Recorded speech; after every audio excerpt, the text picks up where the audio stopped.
صل وسلم دائما أبدا على حبيبك خير الخلق كلهم يا أكرم الخلق من ألوذ به سواك عند حلول الحادث العميم ولم يضيق رسول الله جاءك به الكريم تجلى باسم منتخب فإن من جودك الدنيا وضرتها ومن علومك علم اللوح والقلم ويحصل تمنط من زلة عظمت من الكبائر في الغفران كالأمم لعل رحمة ربي حين يقسمها تأتي على حسب العصيان في القسم يا ربي واجعل رجائي غير منعكس لديك واجعل حسابي غير منقلب والتف بعبدك في الدارين إن له صبرا متى تدعوه الأهوال ينهزم ونبني صحب صلاة منك دائمة على النبي بمنهل ومنسجم مرنها جاذبت البدر ريح صبا وأطرب العيسى هاد العيس في النغم رضا عن أبي بكر وعن عمر وعن علي وعن عثمان ذي الكرم والآل والصحب ثم التابعين فهم أهل التقى والنقى والحلم والكرم يا ربي بالمصطفى بلغ مقاصدنا واغفر لنا ما مضى يا واسع الكرم يا ربي بالمصطفى بلغ مقاصدنا واغفر لنا ما مضى يا واسع الكرم يا ربي بالمصطفى بلغ مقاصدنا واغفر لنا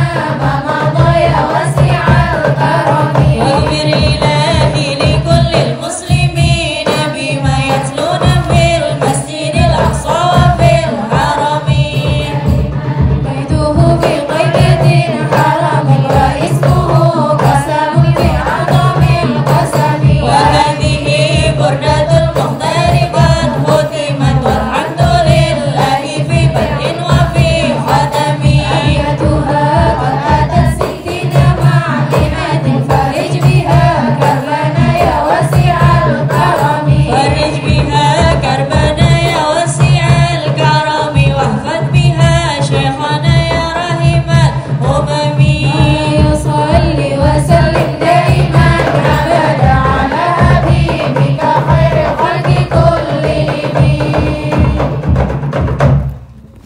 هذا من قبول جوامع كل السوء إلى حضرة رسول الفاتحة أعوذ بالله من الشيطان الرجيم بسم الله الرحمن الرحيم رب العالمين الرحمن الرحيم مالك يوم الدين إياك نعبد وإياك نستعين اهدنا الصراط المستقيم صراط الذين أنعمت عليهم غير المغضوب عليهم ولا الضالين السلام عليكم ورحمة الله وبركاته Waalaikumsalam warahmatullahi wabarakatuh. Alhamdulillah wassalatu wassalamu ala rasulillah Muhammad ibn Abdullah wa ala alihi wa sahbihi wa man wala subhanaka la ilma lana illa ma 'allamtana innaka antal alimul hakim rabbi shrah li sadri wa yassir li amri wahlul 'uqdatam min lisani yafqahu qawli amma ba'd. Alhamdulillah, sama-sama kita sayangi, kita muliakan Ibu Ida Ali Drus. Kita doakan beliau beserta seluruh keluarganya semoga selalu berada dalam rahmat ridha Allah Subhanahu wa taala. Panjangkan umurnya, sehatkan badannya, diberkahi kehidupannya, dibanyakkan kemanfaatannya, selalu bahagia hidupnya dunia dan akhirat. Amin ya rabbal alamin. Kemudian sama-sama kita hormati, kita sayangi para ustazah di Bimbel Anfabuz Zahra, Ustazah Samira, Ustazah Fitriyah, Ustazah Anim, juga para ustazah yang ada di majelis ini, Ustazah Nabila, Ustazah Fatimah, Ustazah Sakinah, para ustazah-ustazah yang lain, dan juga semua yang hadir di majelis ini, baik ibu-ibu, kakak-kakak, adik-adik, dan terutamanya yang sengaja diundang di majelis ini, yaitu anak-anakku sekalian, hadirat jamaah majelis Ahbabuz Zahra, yang mudah-mudahan selalu dalam lindungan Allah, selalu dalam bimbingan Allah, selalu dicinta Allah SWT, dan selalu dalam pandangan kasih sayang dari Allah SWT, insyaallah. Amin ya rabbal alamin. Adik-adik sekalian yang saya muliakan, manusia itu dek yang paling penting dalam hidup itu adalah nasibnya, adalah jalan takdirnya, adalah ketetapan Allah kepadanya. Ada orang sama Allah dikasih nasibnya bagus, ada orang sama Allah dikasih nasibnya kurang beruntung, gitu ya. Orang kalau nasibnya bagus itu hidupnya bahagia gitu, lebih cenderung untuk bahagia, lebih cenderung untuk nikmat, lebih cenderung untuk selalu senang gitu ya, senang hatinya gitu. Itu namanya orang-orang yang beruntung, orang-orang yang nasibnya bagus. Nggak mesti cakep, ada berapa banyak orang cakep tapi nasibnya nggak bagus. Nggak mesti kaya, ada berapa banyak orang kaya tapi nasibnya nggak bagus. Teman-teman saya sekalian, orang tuh nasib bagus itu nggak tergantung sama hal-hal yang seperti itu. Nasib bagus itu adalah keberuntungan, ya, adalah keberuntungan hidup gitu. Saya ingat dulu abah saya pernah ngomong gitu tuh, kata abah, nak, orang hidup tuh yang penting nasib. Maka kalau kamu pengen nasibmu bagus, jangan pernah tinggal Allah, sebab Allah adalah satu-satunya yang pegang nasib manusia. Saya ingat guru saya Hubaba Bahiyah. Beliau itu dulu kalau waktu ketemu saya sering banget beliau usap muka saya gitu. Diusapnya muka saya, terus bilang, asa nasibik zain Halimah, asa nasibik zain, gitu. Mudah-mudahan nasib kamu bagus Halimah, mudah-mudahan nasib kamu bagus.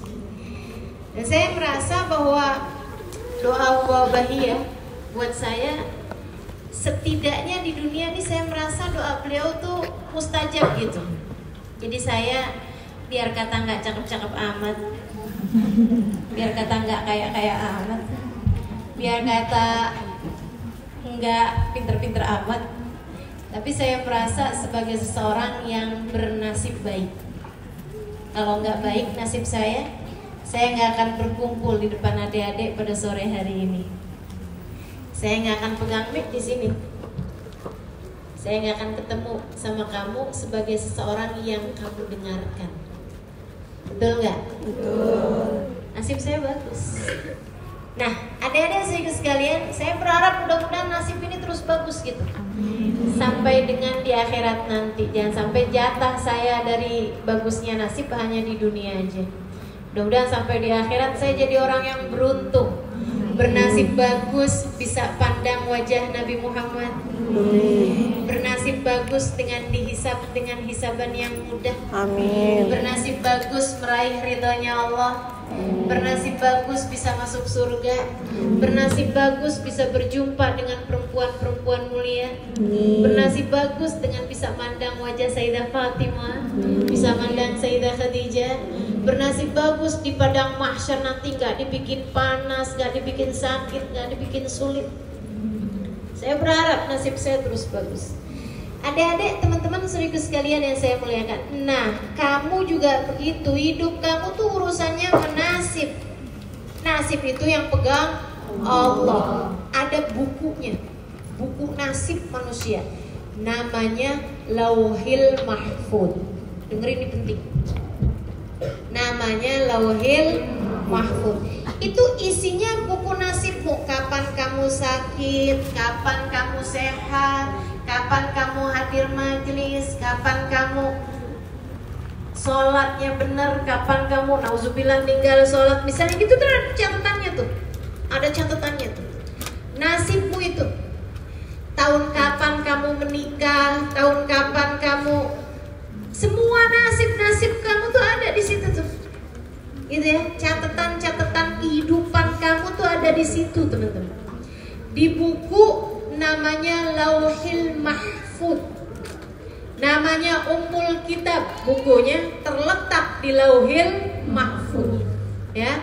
Nama bukunya Ummul Kitab, artinya buku induk, buku ibu, buku penting, buku paling penting, Ummul Kitab. Letaknya, kawasannya itu penyimpanan buku tersebut namanya Lauhil Mahfuz. Allah Subhanahu wa taala berfirman tentang Lauhil Mahfuz ini, Dek. Sekarang pertanyaannya gini, Ustazah, yang udah ketulis di Lauhil Mahfuz, yang udah ketulis di buku induk tuh bisa berubah nggak Ustazah? Ada nggak orang yang nasibnya dari buruk berubah jadi nasib baik gitu? Ada nggak yang kayak begitu? Punya suami, dia bernasib baik, suaminya sayang sama dia, suaminya memperlakukan dia dengan baik gitu, suaminya nggak yang ADRT, ya kan? Nggak yang dilempar apaan gitu, nggak gitu. Ustazah, bisa nggak berubah tuh Lauhil Mahfuz tuh isinya dari yang misalnya bernasib buruk menjadi bernasib baik? Allah cerita dalam Al-Quran.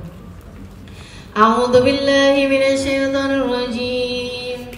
Yamhullahu ma yasha'u yuthbit wa 'indahu ummul kitab. Yamhullahu ma yasha'u yuthbit. Allah terkadang ngapus apa yang ada di Lauhil Mahfuz. Allah terkadang menghapus apa yang ada di dalam Ummul Kitab. Dari nasib manusia ini ada yang dihapus, ada juga yang yuthbit, ditetapkan oleh Allah Subhanahu wa taala. Ada yang ditetapin, ada yang dihapus gitu. Ada orang-orang yang nasib buruknya dihapus-hapus diganti dengan nasib baik-baik. Ada sebaliknya orang, nasib baiknya dihapus-hapus diganti dengan nasib yang buruk-buruk. Nabi Muhammad ketika baca ayat tersebut, nih ya, kamu juga punya nih Ummul Kitab nih, buku induk kamu juga ada. Fatimah lahir tahun sekian, meninggal tanggal sekian, tahun sekian, bulan sekian, jam sekian, ada tuh catatan. Di dalamnya berisi tentang nasib-nasibmu, apa yang akan kamu makan, rezekimu, ketemu sama siapa aja, perasaan hati, terus semuanya tuh. Keberuntungankah ataukah kesialankah dalam hidupmu tuh ada catatannya teman-teman. Nah itu Nabi Muhammad ketika menyebut tentang saat Allah mengganti atau menetapkan nasib manusia, Nabi Muhammad bilang, "Dzaka lailatun nisf min Sya'ban." Kejadian penghapusan atau penetapan nasib manusia itu terjadi pada malam nisfu Sya'ban. Penting gak tuh? Penting. Penting banget. Hati-hati sama malam nisfu Sya'ban. Malam nisfu Sya'ban pergunakan sebagai sebuah kesempatan emas untuk memperbaiki nasibmu. Kesempatan berharga agar kita menjadi orang-orang yang bernasib baik, teman-teman. Bernasib baik. Jadi ngapain malam nisfu Sya'ban? Banyakin mohon ampun, istighfar, biar tidak karena dosa-dosa kita Allah Subhanahu wa taala memberikan nasib buruk pada kita. Banyakin sedekah. Nah, coba nih, nanti nih mulai hari-hari ini nih, kalau bisa nabung dikit-dikit biar pas di malam nisfu Sya'ban bisa ngasih sesuatu kepada fuqara, masakin gitu ya, kepada orang fakir, kepada orang miskin, kepada orang yang berkesusahan gitu. Kenapa gitu? Karena memang sedekah itu banyak sekali mengubah nasib manusia. Nasib buruk bisa jadi nasib baik, diubah dengan sedekah. Innal bala la yatakhatta riqabas sadaqah. Kata Nabi besar Muhammad alaihissalam, sesungguhnya bala nggak bisa turun kalau kealingan sama sedekah. Bala nggak bisa turun, musibah nggak bisa turun nih kalau kehalangan sama sedekah. Jadi sekalian, kita benar-benar nggak tahu loh nasib kita ke depan. Belum lama tuh negara paling cakep, ya ampun. Saya kalau ngelihat ke sana tuh kayak yang bisa ngebayangin dunia aja segini cakepnya, gimana surga. Daerahnya cakep, pemandangannya cakep, tempat-tempatnya cakep, estetik itu, dan orang-orangnya cakep-cakep. Kayak ada sensornya gitu, orang jelek dilarang masuk. Namanya Turki. Teman-teman saya sekalian, di sini ada yang pernah pergi ke Turki? Saya yakin bukan cuma saya. Pasti ada banyak juga nih yang pada pernah pergi ke Turki. Cakep-cakep banget, ya Allah. Saya pernah lihat tukang sampahnya cakep. Beneran dah, supir truknya aja cakep. Makanya kalau ada orang Turki gitu ya, misalnya ngedeketin kamu gitu, jangan ke ini yang cakep nih, atau tuh tukang sampah. Karena emang asli cakep-cakep banget tuh mukanya, katanya memang genetik paling cantik tuh di sana gitu, di Turki sana tuh teman-teman. Allah tuh kasih sebentaran aja gempa, bangunan rusak, tempat indah jadi jelek, orang banyak mati, kecelakaan, anak-anak kehilangan anggota tubuh, muka pada hancur, ada yang aduh sedihnya. Saya sampai nggak berani deh lihat foto-fotonya, nggak berani lihat videonya. Suami saya tinggal cerita aja, loh masya Allah ada anak tuh ditemukan di bawah puing-puing masih hidup, padahal udah berapa tahun. Saya nggak mau lihat, sedih bener. Teman-teman saya sekalian, betapa nasib manusia kita nggak pernah tahu. Nasib kamu juga kamu nggak tahu. Apa yang akan terjadi ke depan kita nggak pernah tahu. Akan seperti apa Jakarta 10-20 tahun yang akan datang kita nggak pernah tahu. Kemana kamu akan tinggal sesudah saat ini kamu nggak pernah tahu teman-teman. Ini nasib di dunia ini kita nggak pernah tahu, apatah lagi nasib di akhirat nanti. Betul nggak? Orang Turki tuh yang pada kena gempa, nyangka nggak kalau bakalan beberapa hari ke depan akan ada bencana alam meluluh lantakkan kota indah mereka? Gak pernah tahu teman-teman.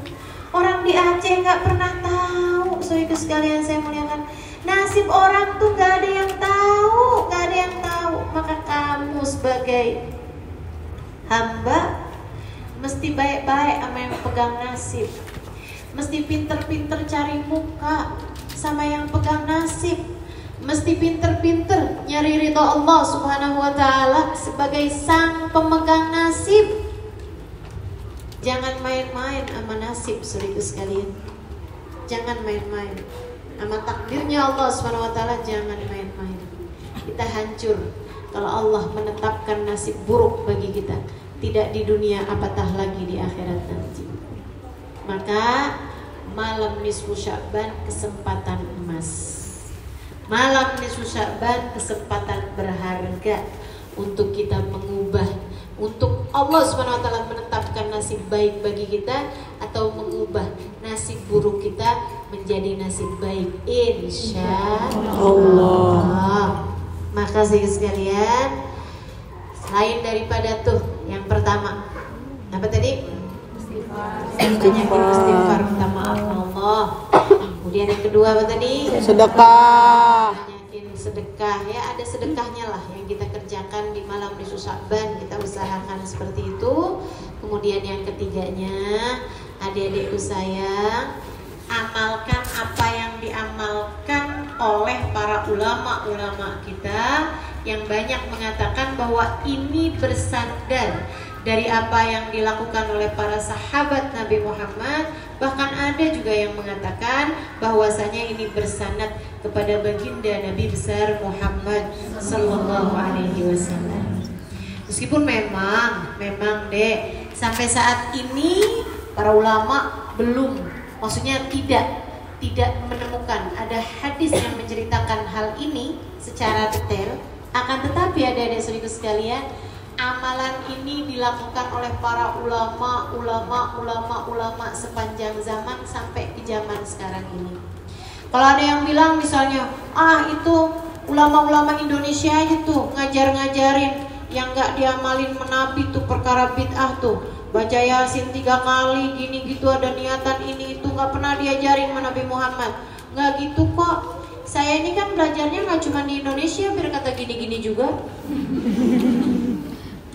Dan saya juga nggak cuman sering di Indonesia, ya seringnya di Indonesia itu maksudnya nggak cuman tinggal di Indonesia.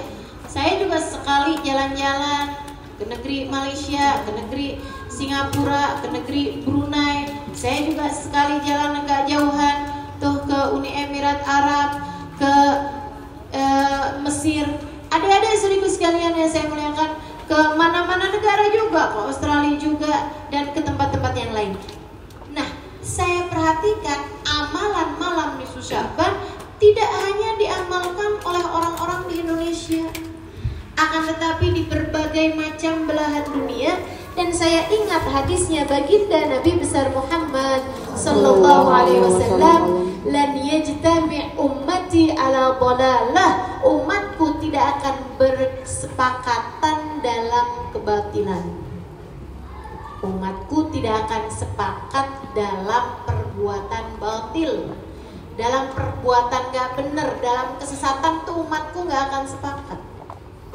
Saudaraku sekalian saya muliakan, nyatanya saya pesantren pertama di Darul Ghawa Dakwah. Kalau malam nisfu Sya'ban ngapain? Baca Yasin 3 kali. Guru-guru kami dari berbagai macam negara, teman-teman, sepakat semuanya. Ahli sunnah wal jamaah malam nisfu Sya'ban baca Yasin 3 kali dengan niatan yang sama. Nah, habisnya itu dengan niatan yang sama yang diamalkan orang-orang. Nanti akan saya sampaikan niatannya. Saya kemudian mondok, pindah ke At-Tauhidiyah Tegal, Jawa Tengah. Malam nisfu Sya'ban ngapain? Kiai saya dan semua orang-orang secara umum mengamalkan baca Yasin 3 kali. Ilmu beliau bersanad kepada Darul Hadis Malang, kemudian bersanad kepada gurunya sampai kepada baginda Nabi besar Muhammad sallallahu alaihi wasallam. Baca Yasin 3 kali di malam nisfu Sya'ban. Habis itu saya pindah ke Al-Anwar, Sarang, Rembang, Jawa Tengah, perbatasan dengan Jawa Timur. Saya berguru kepada Kiai Haji Maimun Zubair, salah satu ulama terkemuka, murid terakhir dari Syekh Ahmad Zaini Dahlan, penulis kitab Ad-Dahlaniyah, penulis kitab fikih, kitab tafsir Quran dan lain-lain sebagainya. Ulama terkemuka pada zamannya, mufti Mekah pada zamannya. Teman-teman sekalian, beliau juga berguru tentu saja kepada guru beliau yang terkenal, Sayyid Alawi. Sayyid Alawi, dari cintanya kepada gurunya, beliau meninggal di kota Mekah dan dimakamkan di area pekuburan yang sama dengan gurunya, didekatkan dengan makamnya Sayyid Alawi bin Abbas Al-Maliki, ayahandanya Sayyid Muhammad. Teman-teman sekalian, di Mbah Mun ini di Al-Anwar, setiap malam nisfu Sya'ban kita baca apa? Yasin 3 kali. Itu saya mau tanya tuh yang bid'ah-bid'ahin Yasin 3 kali itu, yang bilang bahwa nggak perlu hadisnya mau tuh begini begitu, jangan baca Yasin 3 kali, itu adalah bid'ah. Kullu bid'atin dalalah wa kullu dalalatin finnar. Semua perkara bid'ah adalah sesat, semua sesat membawa ke neraka. Jadi maksud dia baca Yasin masuk neraka. Itu kan rada aneh kedengarannya. Saya mau tahu tuh bergurunya sama siapa itu pada. Teman-teman saya sekalian, sebab yang saya tahu saya berguru ke sana kemari dari ulama ke ulama, dari ahli hadis ke ahli tafsir, dari ahli tafsir ke orang-orang mulia, orang-orang saleh. Teman-teman saudaraku sekalian, semuanya ngajarin yang sama, malam nisfu Sya'ban baca Yasin 3 kali. Habis itu saya berangkat pergi kota Tarim, Hadramut Yaman. Saya berguru kepada Habibana Umar bin Hafid. Saya pun juga kemudiannya, sudahnya saya berguru kepada Habib Zain bin Smith. Saya berguru kepada ulama-ulama di kota Tarim, malam nisfu Sya'ban baca Yasin 3 kali. di semua masjid-masjidnya, di semua surau-suraunya, musola-musolanya, di rumah-rumah orang, semuanya sepakat baca Yasin 3 kali malam nisfu Sya'ban dengan niatan yang sama. Kalau emang salah lah kok sepakat orang sedunia? Aneh banget kan? Kalau emang nggak bener gitu kok bisa ulama-ulama ngerjain semuanya gitu.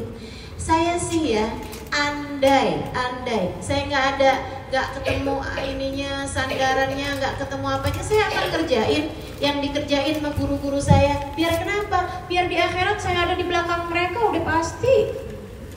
Daripada ikutan orang-orang yang tadi itu, yang ngebid'ah-bid'ahin, yang bilang baca Yasin masuk neraka. Nggak jelas tuh baca Yasin masuk neraka gitu. Terus yang bisa bikin masuk surga baca apaan?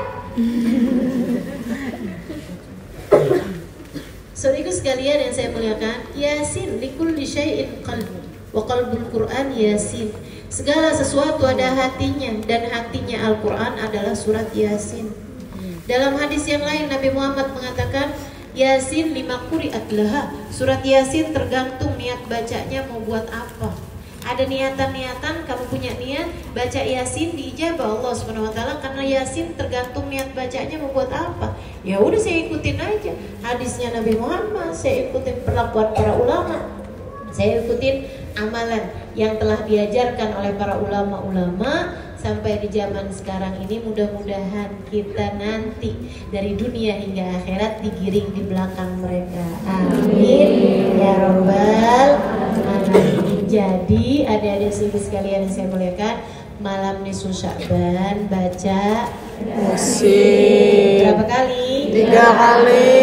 Yasin yang pertama dengan niat semoga kamu dikaruniai keberkahan umur. Umur yang berkah, Dek. Umur yang berkah. Panjang umur dalam keberkahan. Panjang ibadahnya, panjang ilmunya, panjang bahagianya. Karena umur tuh gak penting panjangnya, akan tetapi apa yang kamu lakukan dalam umur tersebut. Makanya minta umur panjang, jangan cuma waktunya yang panjang. Mau umur panjang sakit terus-terusan? Mau umur panjang 100 tahun tapi setengahnya di atas tempat tidur? Oh enggak. Ya, terbaring tak berdaya sakit, nggak mau saya. Saya kepengen jadi orang yang bernasib bagus tadi itu. Sehingga umur panjang keberkahannya, panjang kemanfaatannya kepada umat, panjang kebahagiaannya, panjang senengnya hatinya, panjang ilmunya, panjang bahagianya. Itu yang kita harapkan dari umur kita, teman-teman sekalian. Jadi nanti minta panjang umur dalam taat pada Allah SWT, keberkahan umur. Minta dengan Yasin yang pertama, niatkan yang seperti itu. Yasin yang kedua, niatkan semoga Allah SWT mengaruniakan kepada kita rizki zahiran wa batinan. Rizki zahir dan juga rizki batin. Rizki zahir itu rizki yang diperlukan sama badan kita, berupa makanan, berupa pakaian, berupa apa yang kita pakai nih, tunggangan, tempat tinggal, itu namanya rizki zahir. Nah untuk rizki zahir nih Dek, Adek mesti jelas juga mintanya, bukan cuman asal banyak secara jumlah, akan tetapi rizki zahirnya minta halalan thayyiban mubarakan. Gampangannya rizki zahir ini sesuatu yang bisa dibeli sama uang, gitu ya. Rizki zahir, rizki yang bisa dibeli pakai uang. Bisa nggak beli nasi padang pakai uang? Bisa. Pakai rumput nggak bisa, ya kan ya? Pakai senyuman nggak bisa, gitu kan? Habis beli nasi padang bayarnya, ayo bayar.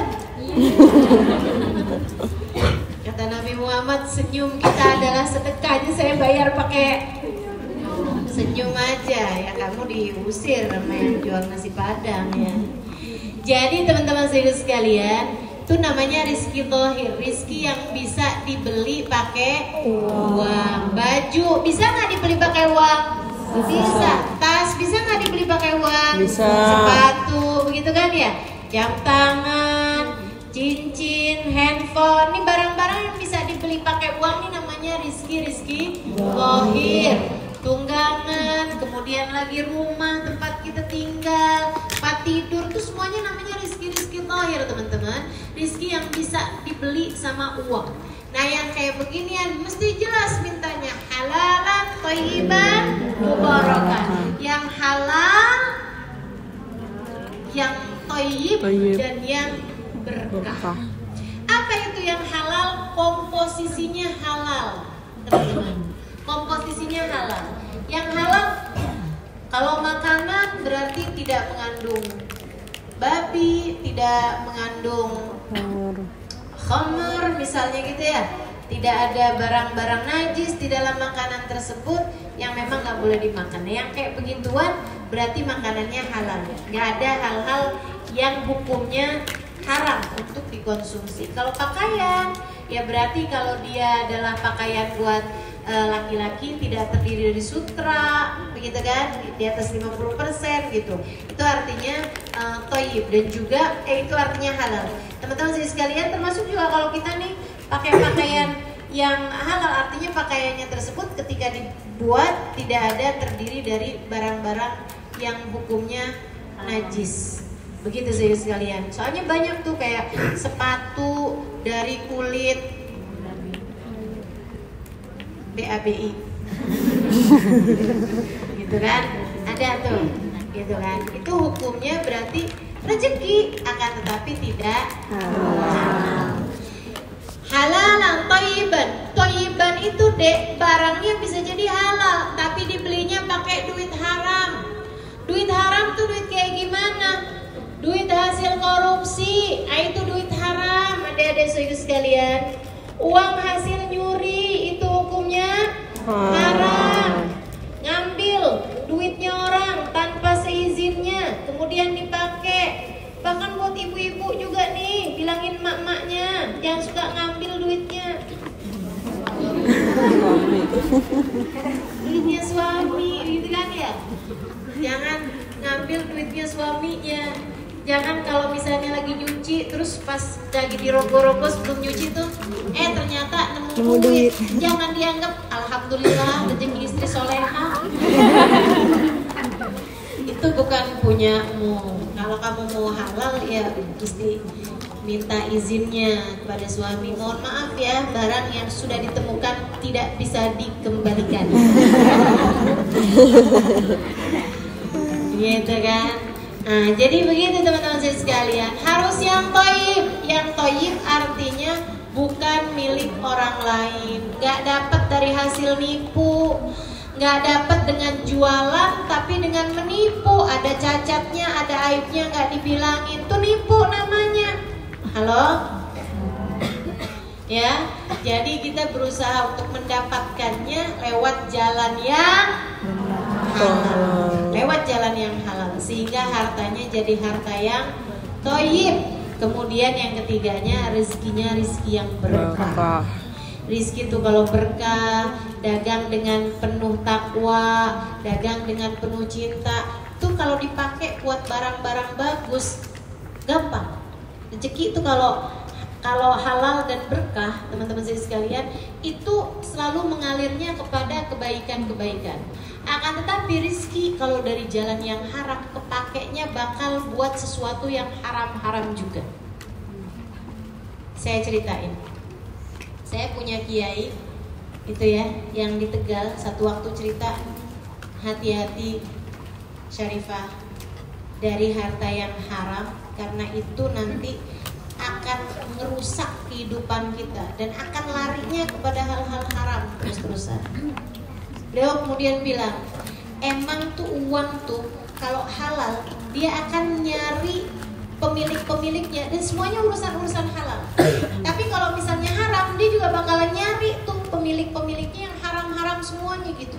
Makanya naudzubillah, liatin aja. Saya juga udah sering bilang teman-teman saya, ada yang kerjanya di institusi yang lahan basah gitu, yang banyak orang di sekitarnya tuh pada korupsi apa segala macam. Saya bilangin sama dia, hati-hati, bilangin sama suami kamu jangan pernah berani sama yang haram-haram, suap, korupsi, hati-hati benar-benar. Terus dia bilang, iya Ustazah, saya selalu ingetin suami Ustazah, dan kami juga udah lihat yang berani-berani sama yang haram-haram tuh Ustazah, anaknya banyak yang kena narkoba, suaminya pada punya ya gitulah, cewek-cewek inian ya, bener gak bener lah gitu. Barang haram hanya akan larinya kepada hal-hal yang haram-haram. Terus nih kiai saya ini cerita, beliau bilang, saya satu hari di Syarifah, dia bilang, saya itu mau jalan dari Tegal ini ke Jakarta. Baru saya keluar mobil nih sama supir saya berdua, saya diberhentiin sama ada seorang, mohon maaf ini ya, gak semua kayak begitu, tapi kebetulannya diberhentikan sama seorang polisi yang kerjaannya kayaknya suka nilang orang, kemudian minta uang damai. Orang ngeluarin uang damai ini hatinya damai apa hatinya sebenarnya nggak terima? Nggak terima. Terpaksa kan, kesel kalau ditangkap dia kan? Gitu, masya Allah. Dia bilang, saya mau biasanya diberhentiin sama polisi gitu kan, bukan mau nilang, bukan, emang baru keluar dari pondok pesantren juga. Oh kiai mau jalan, oh, masya Allah kiai mau kemana nih? Iya mau ke Jakarta. Dia kemudian karena ketemu sama ulama, ketemu sama kiai, emang biasa kebiasaan banyak orang di Indonesia sini kalau ketemu sama ulama sama kiai itu suka ngamplopin gitu loh. Termasuk orang ini juga kemudian ngeluarin uang, masukin ke amplop, di salamin kiainya, salam tempel gitu kan, istilahnya itu namanya salam tempel. Dan dia nggak tahu kan salam tempel, saya tahu tuh. Banyak soalnya yang suka nyalamin tempel sama saya. Akhirnya kemudian disalam tempelin lah kiai itu, masukin nih ke saku gitu kan, masukin ke saku, udah jalan tuh. Dia bilang subhanallah, Ipan di tengah jalan mobil saya ditilang. Akhirnya saya keluarin 250.000. Saya liatin isi amplop yang tadi itu ada 500.000. Saya keluarin 250.000, saya kasihin tuh sama polisinya. Kita pun dijalanin lagi. Saya bilang sama supir saya, ini kita nih masih akan ditilang sekali lagi nih. Bener aja, sebelum nyampe ditilang sekali lagi. Ada aja gitu salahnya, nyari-nyari kan. Kadang-kadang juga kayak gak kelihatan, tiba-tiba ada. Misterius sekali, entah dari mana datangnya. Kayak tukang parkir di Indomaret. Bener lagi. Parkir gak ada ya. Keluarin mobil, keluarin motor ada aja. Nggak tahu kan, kayak turun dari langit.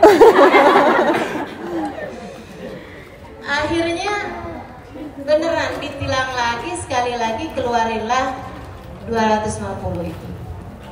Udah tuh kata kiai, abis ini kita nggak ditilang lagi. Udah aman sampai pulang.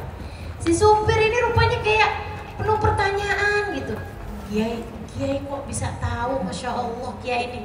Kiai sakti sekarang. Bisa tahu gitu bakal ditilang sekali lagi. Kiai mukasyif. Dia bilang enggak, saya nggak mukasyif. Cuman yang saya tahu ada uang haram lagi nunggu-nunggu pemiliknya. Di saku saya ini ada uang haram lagi kapan saya nyampe ke tangan pemilik saya. Subhanallah, akhirnya nyampe tuh. Nah dia tuh udah nih, yang punya nih udah balikin gitu. Sehingga sekalian saya muliakan, harta tuh kayak begitu. Kalau haram nanti kepakainya buat yang nggak benar. Mau banyaknya kayak gimana juga, berakhir di sidang pengadilan lah, berakhir di rumah sakit lah, berakhir di tempat-tempat yang nggak enak teman-teman saya sekalian. Udah mendingan baik-baik kita cari duit yang benar, ya kan? Bilangin sama orang tua kalian, cari uang yang benar biar duitnya halal, enak buat dipakai ngerjain taat kepada Allah. Nah nanti tuh malam nisfu Sya'ban baca Yasin yang kedua dengan niat semoga Allah karuniakan kepada kita rizki zahir yang halalan thayyiban mubarakah. Tapi jangan lupa Selain daripada kita meminta rizki yang zahir, kita juga meminta rizki yang batin pada Allah SWT. Apa rizki yang batin? Yang gak kebeli pakai uang, yang gak bisa kebeli pakai duit, tuh namanya rizki batin deh. Kamu cuman bisa beli tempat tidur, gak bisa beli tidur. Kamu cuman bisa beli obat, gak bisa beli kesehatan. Betul?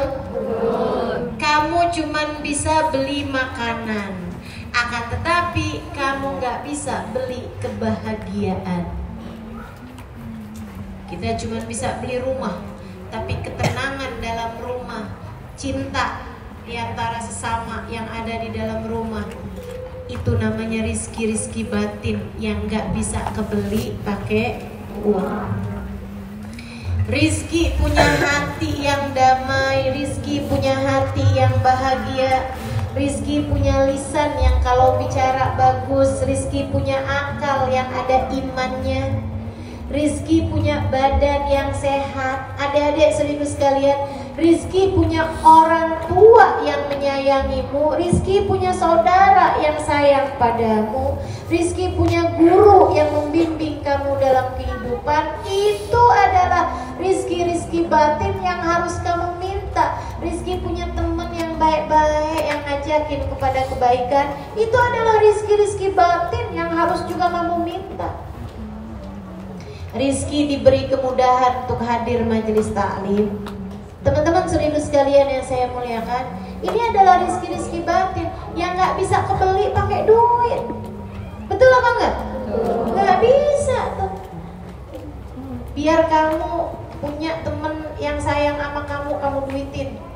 Temenin gua ya, gua bayar lo. Misalnya kayak gitu. Kamu mungkin bisa membuat dia bertahan kepadamu, tapi bisakah kamu membuat hatinya menyayangimu? Gak bisa.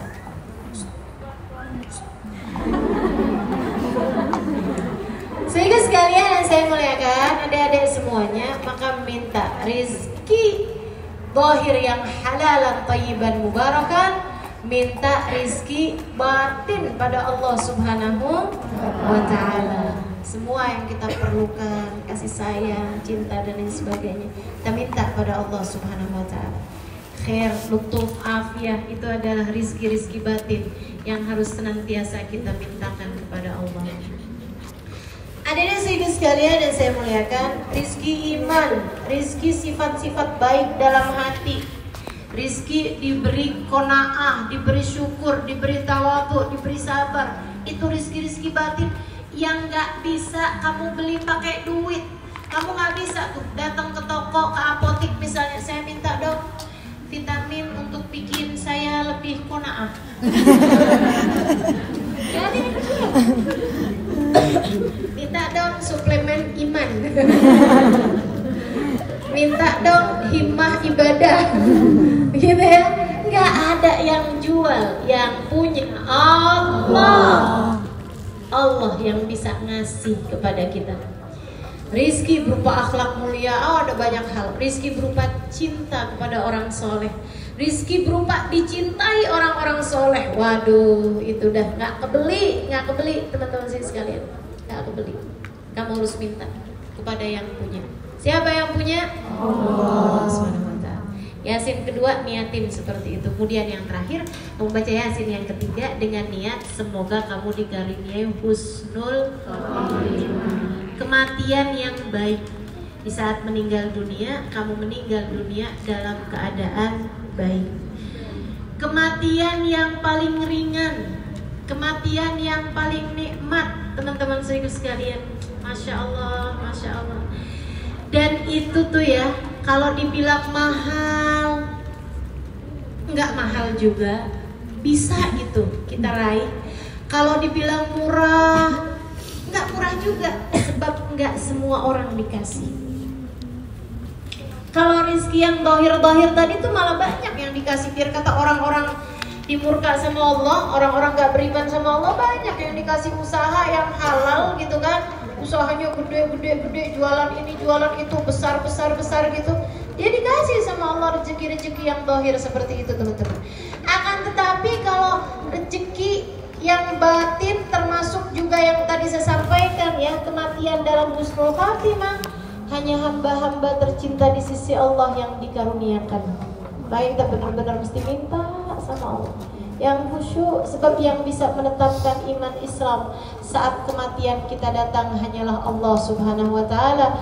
Yuthabbitullahu alladhina amanu bil qawli tsabit fil hayatid dunya wa fil akhirah. Hanya Allah lah yang menetapkan keimanan di hati hamba-hambanya, baik di dunia hingga sampai di akhirat.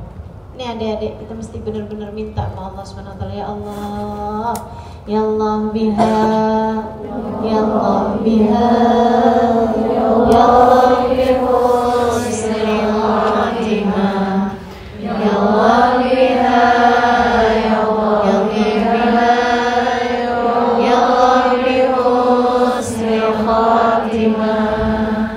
Harus benar-benar kita minta sama Allah. Ya Allah, kematian dalam keadaan yang baik-baik ya Allah. Amin. Kematian yang indah-indah ya Allah.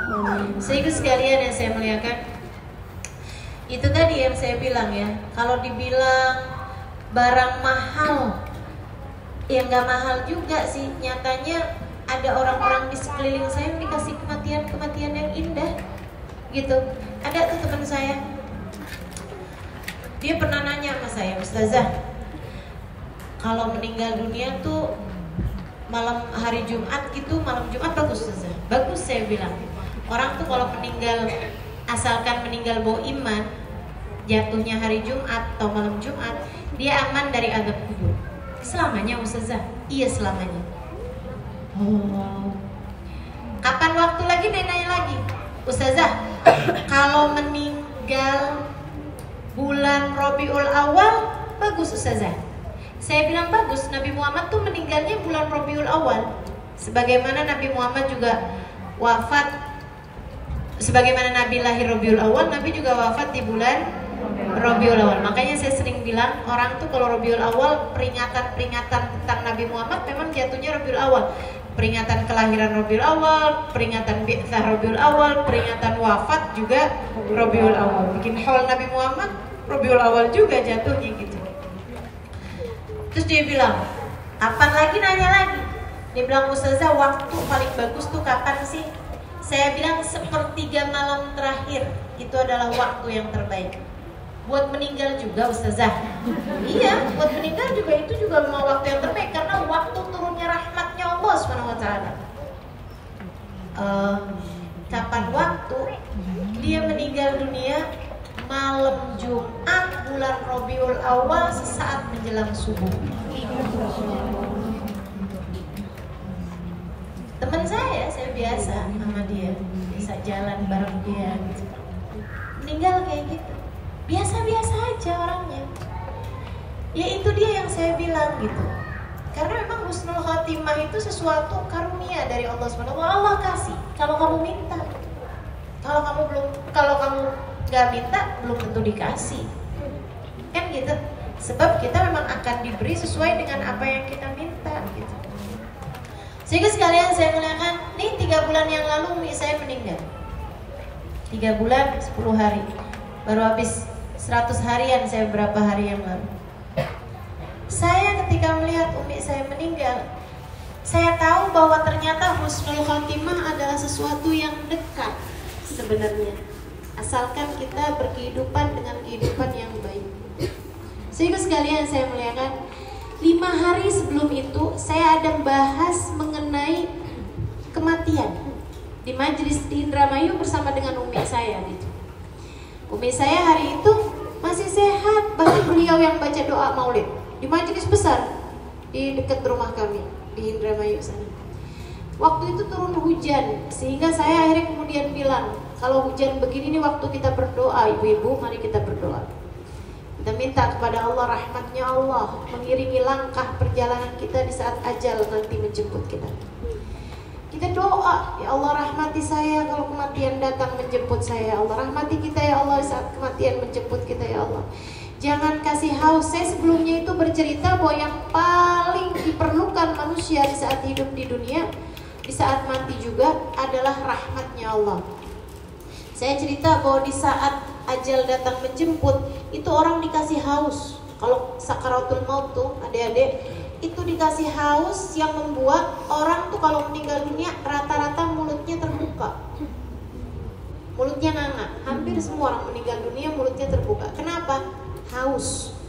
Itu guru kami Sayyidil Habib Umar bin Hafid mengatakan, hausnya kalau dikasih minum 1 galon nggak hilang. Kenapa? Karena hausnya bukan dari air tapi haus dari rahmatnya Allah. Saya di kajian itu tuh doa, saya bilang, ya Allah jangan kasih haus kami di saat ajal datang menjemput kami. Jangan kasih susah, jangan kasih sakit ya Allah, kami gak tahan terhadap semua itu.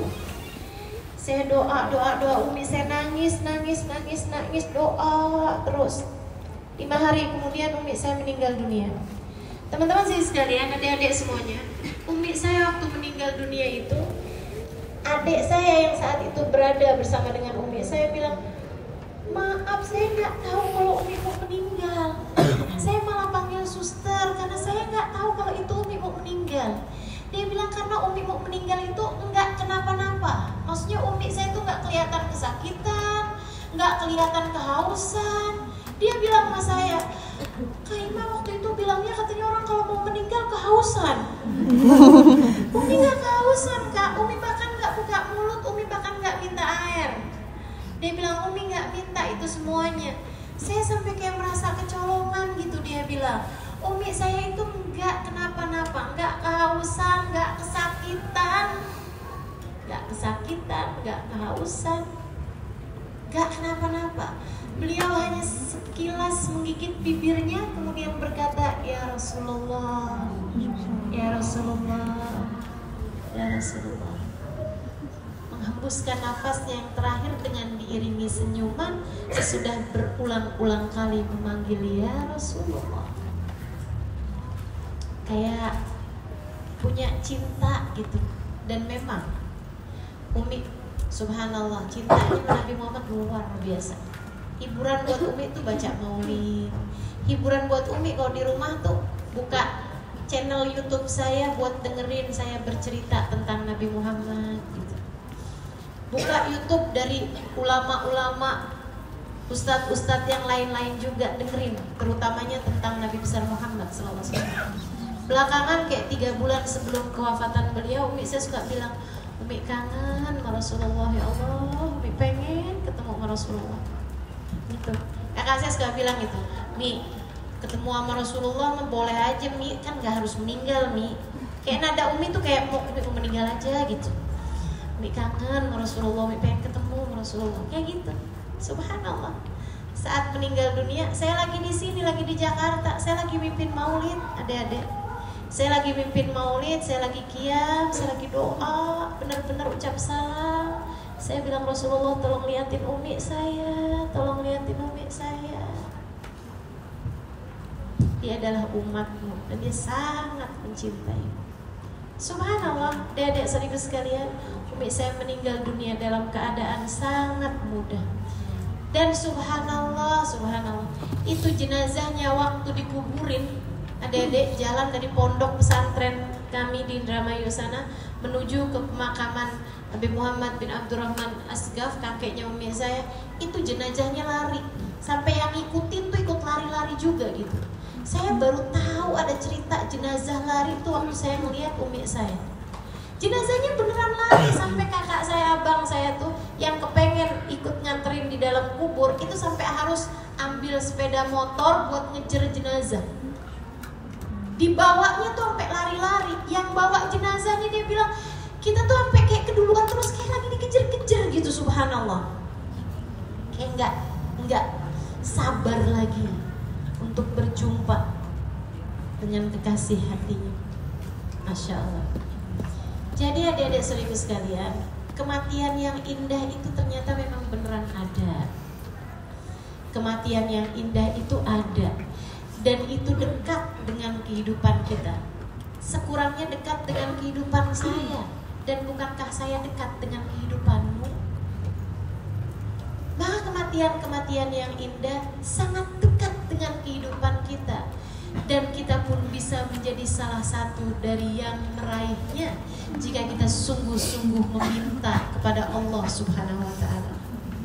Yang serius minta kematian dalam husnul khotimah, dalam keadaan yang paling indah, dengan berbekal cinta kepada Allah, cinta kepada Nabi besar Muhammad SAW, cinta yang cukup untuk membuat kita berjumpa dengan Allah dalam keadaan Allah ridha, dengan cinta yang cukup untuk membuat kita berjumpa dengan Nabi besar Muhammad dalam keadaan Nabi Muhammad ridha kepada kita. Minta adik-adik, mumpung masih ada kesempatannya. Kalau kamu mintanya di saat ajal datang menjemput, belum tentu sempat. Kamu juga perlu minta buat orang tua kamu kematian yang paling indah.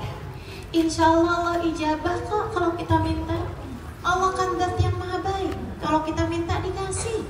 Allah zat yang maha dermawan, kalau kita minta dikasih. Maka biar gak nyesel nanti di saat malam nisfu Sya'ban yang serius, baca yasinnya yang serius, doanya yang serius, yasin yang ketiga, niat minta sama Allah SWT dikaruniai kematian dalam husnul khotimah. Amin ya rabbal alamin. Begitu kan ya? Ustaznya dari sekarang amat minta husnul khotimah. Akan kita umur nggak tahu deh. Betul nggak? Betul. Nggak tahu kita nih sama umur. Bener-bener asli nggak tahu. Ya Allah, ya Allah. Nih. Di keluarga kita aja pasti ada orang-orang yang meninggal muda, betul nggak? Di antara teman-teman kita aja ada yang meninggal pada muda-muda. Kamu kalau nggak percaya pergi dah ke rumah sakit. Yang masih kecil meninggal, yang bayi meninggal, umur belia meninggal 9 tahun, 10 tahun, 12 tahun, 15 tahun, 17 tahun, udah mau nikah kurang berapa hari meninggal, ada, Masya Allah, Masya Allah, Masya Allah. Makanya kita perlu cuma minta sama Allah SWT, semoga apabila datang ajal menjemput kita, kita dimatikan dalam keadaan yang paling indah. Imannya indah, takwanya indah, gak bawa dosa, indah tuh kan? Ya, bawa cinta kepada Nabi Muhammad, bawa dicintai sama orang-orang soleh, para wali-wali sayang sama kita. Oh, udah indah banget tetap. Meninggalnya disambut hamba-hamba tercinta di sisi Allah SWT. Mudah-mudahan Allah sampaikan kita kepada kemuliaan kematian insya-Allah. Amin ya rabbal alamin. Hal terakhir yang mau saya sampaikan kepada adik-adik saudaraku sekalian, sebelum masuk bulan Ramadan, sering-seringlah minta maaf biar masuk bulan Ramadan kamu gak punya dosa kepada sesama umat manusia. Yang masih pada punya orang tua yang serius, ya, minta maaf orang tuanya sebelum masuk bulan Ramadan, belum masuk bulan Ramadan. Karena salah satu dari orang yang puasanya nggak diterima sama Allah adalah anak yang durhaka orang tua. Buat para istri sebelum masuk bulan suci Ramadan minta maaf yang serius sama suaminya.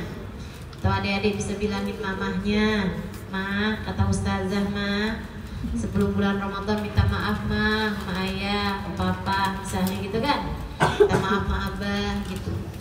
Karena memang istri yang tidak diridhoi oleh suaminya itu bulan Ramadan biar kata puasa, lapar, walaupun tarawih panjang, susah diterimanya kalau dia tidak mendapatkan keridhaan dari suaminya.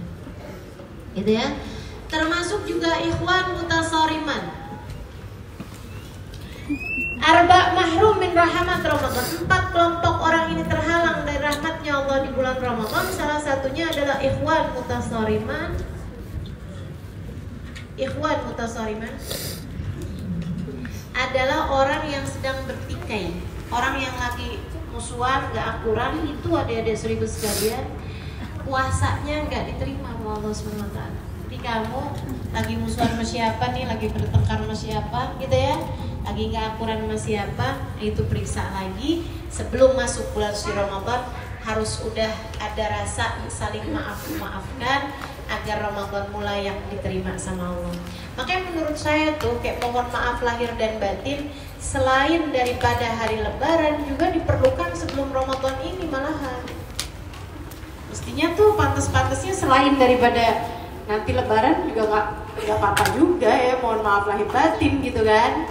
Permintaan maaf pada orang-orang seharusnya lebih penting justru sebelum puasa, karena terkait sama diterima atau tidaknya puasa Ramadan kita. Mudah-mudahan Allah SWT jadikan semua orang yang pernah kita berbuat salah padanya memaafkan kita insya Allah, sehingga tidak ada halangan-halangan bagi kita untuk puasa kita diterima, ibadah kita diterima selama bulan Ramadan nanti. Mari jemput Ramadan yang akan segera kita jelang dengan hati yang suci, dengan pikiran yang jernih, dan dengan hati yang penuh dengan cinta insya Allah. Rabbana zalamna anfusana wa illam taghfir lana wa tarhamna lanakunanna minal khasirin. Rabbana atina fid dunya hasanah wa fil akhirati hasanah wa qina adzabannar. Bi fadli subhana rabbika rabbil izzati amma yasifun. Wassalamun alal mursalin walhamdulillahi rabbil alamin. Bismillahil Fatihah. Bismillahirrahmanirrahim. Alhamdulillahi rabbil alamin. Arrahmanir rahim. Maliki yaumiddin. Iyyaka na'budu wa iyyaka nasta'in. Ihdinas siratal mustaqim. Siratal ladzina an'amta 'alaihim ghairil maghdubi 'alaihim waladdallin. Amin. Allahumma bihaqqil Fatihah. Bihurmatil Fatihah barakatil Fatihah taftah lana abwabal khair. تعاملنا معاملة أهل الخير. تكفينا من جميع الفتن والمحن والصغائر. إنك ولي كل خير متفضل بكل خير برحمتك يا أرحم الراحمين.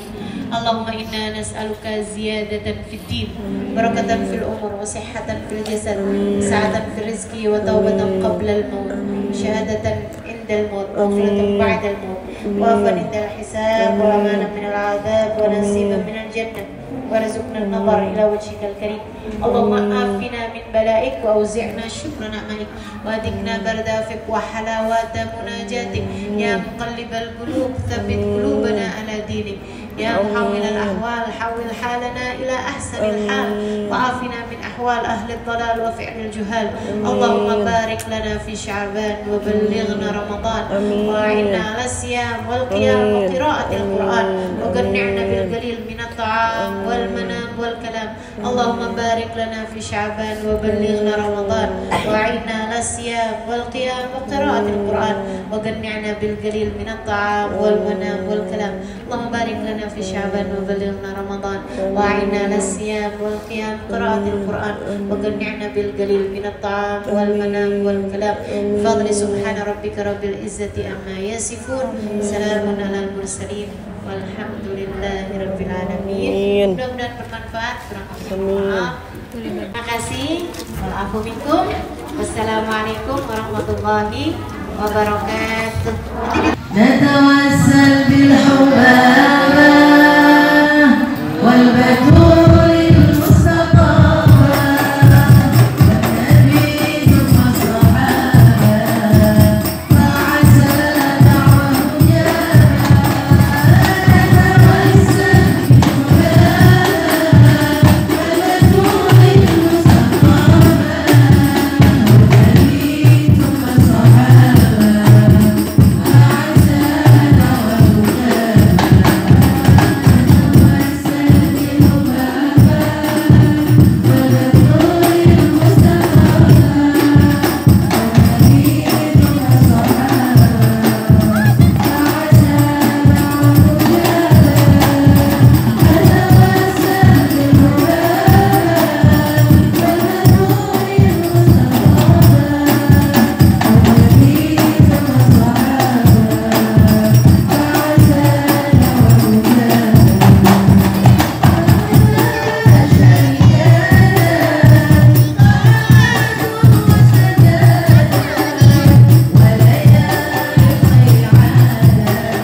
سعدنا في الدنيا موتنا في الأخرى بذلك نلقى الله وكأننا نتقى